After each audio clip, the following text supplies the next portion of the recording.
بسم اللہ الرحمن الرحیم۔ شروع کرتا ہوں اس بابرکت نام سے جو دلوں کے بید خوب جانتا ہے۔ آج کا موضوع ہے نبی کریم صلی اللہ علیہ وآلہ وسلم حضرت حلیمہ سعدیہ کی گود میں کیسے آئے۔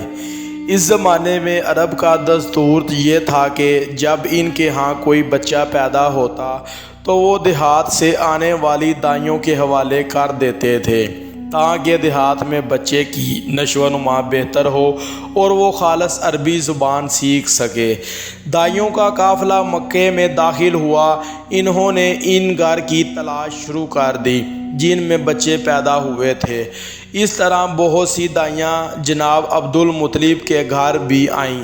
نبی کریم صلی اللہ علیہ وآلہ وسلم کو دیکھا، لیکن جب انہیں معلوم ہوا کہ یہ بچہ تو یتیم پیدا ہوا ہے تو اس خیال سے چھوڑ کر آگے بڑھ گئیں کہ یتیم بچے کے گھرانے سے انہیں کیا ملے گا۔ اس طرح دائیاں آتی رہی جاتی رہیں، کسی نے آپ کو دودھ پلانا منظور نہ کیا، اور کرتی بھی کیسے، یہ سعادت تو حضرت حلیمہ سعدیہ رضی اللہ تعالیٰ عنہ کے حصے میں آنا تھی۔ جب حضرت حلیمہ سعدیہ رضی اللہ تعالیٰ عنہ مکہ پہنچی تو انہیں معلوم ہوا سب عورتوں کو کوئی نہ کوئی بچہ مل گیا ہے اور اب صرف وہ بغیر بچے کے رہ گئی ہیں، اور اب کوئی بچہ باقی نہیں بچا۔ ہاں، ایک یتیم بچہ ضرور باقی ہے جسے دوسری عورتیں چھوڑ گئی ہیں۔ حلیمہ سعدیہ رضی اللہ تعالیٰ عنہ نے اپنے شوہر عبداللہ بن حارث سے کہا کہ خدا کی قسم مجھے یہ بات بہت ناگوار گزر رہی ہے کہ میں بچے کے بغیر واپس چلی جاؤں کہ جبکہ دوسری سب عورتیں بچے لے کر جائیں، یہ مجھے طعنے دیں گی، اس لیے کیوں نہ ہم اس یتیم بچے کو لے جائیں۔ عبداللہ بن حارث بولے، کوئی حرج نہیں، ہو سکتا ہے اللہ اسی بچے کے ذریعے ہمیں خیر و برکت عطا فرما دے۔ چنانچہ حضرت حلیمہ سعدیہ رضی اللہ تعالیٰ عنہ عبدالمطلب کے گھر گئیں۔ جناب عبدالمطلب اور حضرت آمنہ رضی اللہ تعالیٰ عنہ نے انہیں خوش آمدید کہا۔ پھر آمنہ رضی اللہ تعالیٰ انہیں بچے کے پاس لے آئیں۔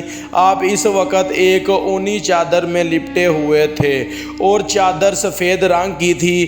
آپ کے نیچے ایک سبز رنگ کا ریشمی کپڑا تھا۔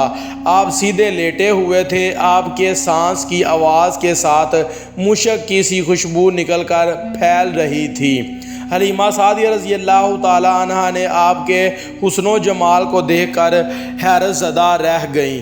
آپ اس وقت سوئے ہوئے تھے، انہوں نے جگانا مناسب نہ سمجھا، لیکن یوں ہی انہوں نے پیار سے اپنا ہاتھ آپ کے سینے پر رکھا۔ آپ مسکرا دیے اور آنکھیں کھول کر ان کی طرف دیکھنے لگے۔